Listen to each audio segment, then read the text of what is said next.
This month, Greening Australia is undertaking a project to assess a 1,200 hectare property that we own and manage in terms of how much carbon is being sequestered in these restored landscapes. This project is part of the Gondwana Link initiative, which is a bold initiative to restore landscape connectivity over 1,000 kilometres between the wet forests of the southwest of Western Australia and the drier woodlands of the interior. In particular, we're interested to know how much carbon is being taken out of the atmosphere per hectare of restoration that we are doing here in this landscape. So by measuring scientifically the numbers of trees and shrubs in detail in the field, we're able to show that many of our restored sites can produce and store more carbon than the models are actually predicting.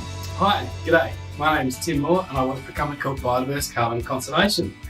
Biodiverse Carbon Conservation, or BCC for short, is Greening Australia's joint venture carbon trading company. The reason that Greening Australia and BCC as a consequence is interested in carbon trading is because one of the challenges we face in the environmental sector is finance. Finding enough money to do the important work that we know needs to be done. And so increasingly we're looking to the carbon market to find investors and work with partners that want to see change at a landscape scale. The projects we're working on in particular in Western Australia are a really interesting example and a national case study of some of the opportunities we see where carbon and conservation can come together to deliver some really interesting environmental initiatives. When we generate credits under the Carbon Farming Initiative scheme or the Australian Government's credit generating scheme, we're given an amount of credits that's determined by a carbon model or a computer model. It just says based on the rainfall, vegetation type and the type of trees that you've put in place, this is the amount of carbon that we think has been sequestered over time.